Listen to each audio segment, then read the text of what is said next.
Hello, everybody, and welcome back to the Broto Fantasy Podcast. I am your host, Tim Petropolis, here with the only two twins that are back from London.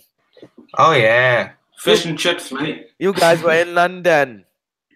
it was a great time. So, Super. obviously, we are not live in studio today. We have to do what we have to do. It's actually like almost midnight New York time, and even though we all have work in the morning, we're out here bringing you your Broto Fantasy Award show anyway. You know, sometimes you got to do what you got to do, as they say. How you guys doing, man? Tell me a little bit about your trip. Tell the people. What's good? What's one thing? What's one thing that if they go to England, they have to do? St. Stonehenge. Paul's Cathedral is a great place. Say it again. I'm going with St. Paul's Which Cathedral. one? It's a beautiful place. Yeah. Tell us about it, bro. Leaving us. I'm going Stonehenge. It's just rocks in a circle, but it's marvelous. It's true. Stonehenge? is quite marvelous. Yo, yeah, I'm down with Stonehenge. Yeah. It's also freezing over there. Yeah. Yeah, it's Yeah. really cold. It was a solid like 30 degrees colder than regular London, I'd say. Really? All right, Michael's. No, it wasn't. It was like 40 degrees. We didn't go there. It wasn't 10 degrees. No, it was. was. I don't believe you at all, Michael. But what I do believe is that the fans came through. Thank you very much for voting in our polls. We got over 1,000 votes in these polls. Thank you so much for that, guys. Really appreciate it. And it's your awards that we're going to be giving out right now. The Fantasy Awards special from the Broto Bros. The first annual, baby. No, the second annual. This is the second time we're doing this, right? Not fan voted though. Not fan voted. Yeah. All right. First so- annual fan voted, which Yeah, is no. what actually counts. There you go. There you go. All right. So let's get it started right off the bat. The first one we're going to start with the last one we asked you guys to get down on, and that is the Just the Tip Award this season. A guy that you think we saw just the tip of his potential, just the tip of the iceberg of what he can do this season, and then an injury took him away. Chris Thompson came in last with 3% of the vote, which is blasphemous in my opinion. Dalvin Cook No. with 13%. And then with a whopping 84% of the vote, Deshaun Watson is the Just the Tip Award winner of the year. You know, this You know, one I'm a really little pissed me off. surprised. I'm a little surprised Dalvin Cook didn't get a little more love. He was the way he was playing at the beginning of the year was looking like a potential first-round pick next season. I think he still might be. You know what I think it is? I think people just Yeah. forget because it was so long ago. You know, it And was, Deshaun Watson was like the most exciting player in years. yeah, like, yo, how many? He had 20 TDs. It's ridiculous. It's a ridiculous thing that I just He said. just lit up. He was like the beginning of the Seahawks' defensive downfall. Yo, what are you talking about? They were a solid defense even after that. Their defensive downfall came way later. Eh, They were after that Yeah. Deshaun Watson Watson. game. They got their shit together, and then everyone started injuring themselves. But after that Deshaun Watson game, they were pretty good. I don't know. I think for Deshaun Watson to get 70% more votes than Dalvin Cook is a little insane to me, especially because the lack of variance from the quarterback position. Like you could just stream quarterbacks all year long and gets overall quarterback who ends around the top 12. So Let me ask you a question. Was this the who are you going to draft higher next year vote? No, it wasn't. no, it It wasn't. was just a But- tip. Yeah, exactly. And Dalvin Cook averaged almost 100 yards a game when he played all-purpose yards. I'm gonna take Scored a touchdown per game. My bad, Michael. I'm gonna take Jason's like beautiful setup that he just gave me and go into our next award. Who is the 2008 breakout candidate of the year? Godwin / the 49ers tight ends. No, 8%. Listen, I knew I wasn't going to win that one. got Josh 8%. Gordon. Josh Gordon at 18%. And Jimmy GQ, gorgeous Jimmy G. Jimmy Gorgeous. The chosen one himself, 74% of the vote. He takes out the breakout candidate of the year. Get ready. There's going to be some drafts that take him like a third round next year. I already see it. Listen, I just Jimmy explained G for MVP, baby. the variance of NFL quarterbacks. So Again, I'm disagreeing with the huge majority of the folks and going with Josh Gordon. You think it should have been 49ers tight end, right? Well, yeah, we know who you went with. That was That a was the whole no-brainer. point of last episode, Michael. Supposed to No, talk no, about no, the no, winner. no, no, no, no, no. Michael's just saying, no, you guys are wrong. Pick all of my choices. Yeah, that's exactly what he's saying. Oh, obviously, I mean- thought it was the guy that I said before. You When know, you're it's right- Dalvin Cook, it's Josh Gordon. I'm right very often, so I'm just letting people know that Yeah. maybe they should start following what I say. Shut up. Michael's right all the time, except when he plays Nah. me in the playoffs. I don't even know what that means. I'm all in. I'm all in on the Jimmy G train. Yeah, I am too, man. Jimmy G is the man. Next one. Who had the best fantasy performance of the year? This one was a little closer, but not that close, really. Julio, week 12, comes in with 14%. Well, why'd you look at that? Michael's in last place again. Oh, my goodness. If I'm not mistaken, though, if I'm not mistaken, that Julio game was the biggest output of any player this year. So Oh, okay. We should make it clear all that that. in the nomination show, me and you, Tim, told Michael that he sucked at this. Yeah, we did. I'm trying to have some fun, all right? I'm not trying to go with Yeah. the obvious picks like you. Yeah, have some fun and be the Browns. Kareem Hunt's week 1 performance got 23% of the vote, and this one was a runaway. I'm not gonna lie, I was super surprised when I told this to you, and you guys were like, "Yeah, we have different ones." Todd Gurley, week 16, is obviously the performance of the year. Puts up I still disagree. 40 points in the championship, bro. Are you kidding me? I feel like the 23% that voted for Kareem Hunt listened to the nomination podcast and really believed in what I said. No game affected leagues more than that one. It was a valiant effort. Valiant, I'll give it to you. But it was no Todd Gurley. Only 1/12 of all leagues are playing in. How about 40 16. points in the championship, Jason? How about that for affecting leagues? How about that? Ay. All right. Catch me outside. Now we have a close one, like a real close one. The fantasy bust of the year in the NFL this year, coming in third place with 30% of the vote. That should show you how close this one's going to be. Is David Johnson, 30% of the vote, with 32% of the vote. Julio Jones, your winner of the fantasy bust this year, Jay Ajayi, with 38% of the vote. What do you guys think about this one? I think if it was me, I think it would have been a no-brainer. For who? I don't see David Johnson as a bust. It's hard, but he you got injured. It's hard. I mean, yes, the pick is a bust, but David Johnson isn't a bust. Yeah, that's why that one's tough for me as well. Yeah, this isn't the real awards of the real life. Jones, though, I can't believe 32% of people voted for Julio Jones. Yo, that's because 32% of people know what it's like to get fucking 5 points from your number 1,400 yards. You didn't own Julio Jones to get the talk. Julio Jones was like the 4th overall wide receiver. How do you call that a bust? Wide receivers sucked this year, in case you didn't realize. Oh, yeah, totally. That's a good reason. And he had single digits in 5 games, as we went over last week.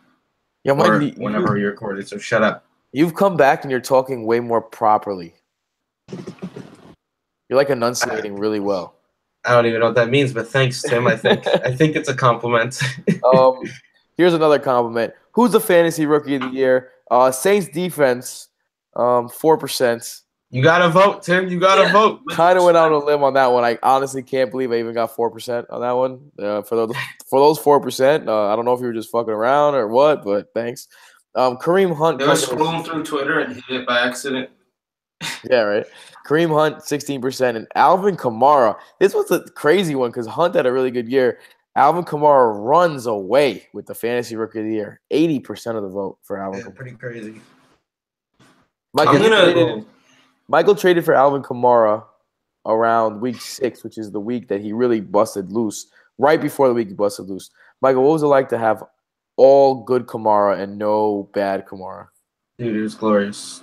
I have a love for him that no one will match. I traded Doug Baldwin straight up for him. It was great. You want to hear something? In week 4, or whatever it was. When did Dalvin Cook get hurt? Sometime week 4, week 5, right? Something like that. Week 4, I believe. I had a trade lined up: Sammy Watkins for Alvin Kamara. Oh my god! But the guy who had Kamara, Dalvin Cook, got injured, so he needed Kamara now. Jason, you were holding on to Sammy Watkins like gold because you knew someone would trade. I was trying to trade him. Yeah, exactly. But you were holding on to like you were trying to trade him. Well, you got Kirk Cousins for him, right? Kirk Cousins, yeah. Fucking son of a bitch. All right. The substitute player of the year is our next award. We kind of cheated on this one. Lee/Cole from the Jaguars combo comes in at 13%. Alex Collins comes in at 33%. And I'm throwing in the challenge flag here. McKinnon and Murray come in at 54%. But since Alex Collins got 33%, he's one person. You technically got to split it up, and Alex Collins wins. That is the most bullshit thing I've ever heard. As the official, the self-proclaimed official. Like, who said you're the official? I'm going to make the decision, and I'm siding with Timmy. Sorry, Jason. I was not expecting that. Michael's just mad that he's in last again. All because I went out on limbs, all right? And you went on just bad choices. False. I got votes, didn't I? I stand by all my choices. Look, see, you said false just now instead of you're wrong. You're like, false. And Alvin Kamara won Fantasy Rookie of the Year, all right? Mad English. That was me. So, the next award for you, the Englishman, Michael. Who is your fantasy sleeper of the year? All right, this one. I'm gonna tell you. Bloody hell! I'm gonna take you second place first because Deion Lewis was second place. But now, guys, let me ask you a question. Adam Thielen finished with 75% of the votes, and Marvin Jones finished with 6. Now, first of all, congratulations to Adam Thielen. You're the fantasy sleeper of the year. But Marvin Jones had a lower ADP and finished with more fantasy points. How does Adam Thielen take this home? His name and his greatness. I mean, I'm not complaining about it. I do think this should have been a lot closer of a battle. Well, Adam Thielen definitely scored more. Adam Thielen definitely scored more in PPR. Well, yeah, standard. It was think about that. Very similar. Let's continue going. You guys, look, I know it's late. I think that what we need to do is we need to inject some life because we don't want to be past our prime. But these guys are definitely past their prime. That was a terrible. That was bad. That was the worst transition I've ever heard in my life. Right, yo, I didn't even know what I was saying. I was like making it up halfway through. That was terrible. Was talking slow and shit. All right, so let's get to it. Past this prime player, DeMarco Murray, 17% comes in last place. Tom Brady, 33%. I don't know what the hell you guys are seeing, but Tom Brady is the NFL MVP, if you haven't noticed. No. And Dez Bryant, though, comes in with 50%. Dez Bryant is the past prime winner of the season. And I must say, Jason, you had that one called since week -1. Yeah. This is just a better feeling. Dez Bryant winning this award is a better feeling than winning a championship. Shut up, man. All right, so send me the money, huh? Tim, you're the Dez Bryant of hosts. I mean, I hate Dez Bryant, and now the people are with me. I'm going to start the I hate Dez Bryant fan club. Hashtag I hate Dez Bryant. Who is the fantasy comeback player of the year? This one was another one. DeAndre Hopkins comes in at 19%. Yeah, he's a little bit because he was a fantasy comeback player, but he wasn't a comeback player. So I don't know. Maybe that swayed the vote a little bit. Keenan Allen, 29%. And the answer that everyone knows is the answer. Todd Gurley with 52% of the vote. I'm pretty upset that Nuke didn't outvote Keenan Allen, but Todd Gurley clearly should have been the winner on this one. Jason? Todd Gurley is the obvious choice. All right. Excellent analysis from your two correspondents. right there. And finally, we're gonna go with the fantasy MVP this season. Zach Ertz.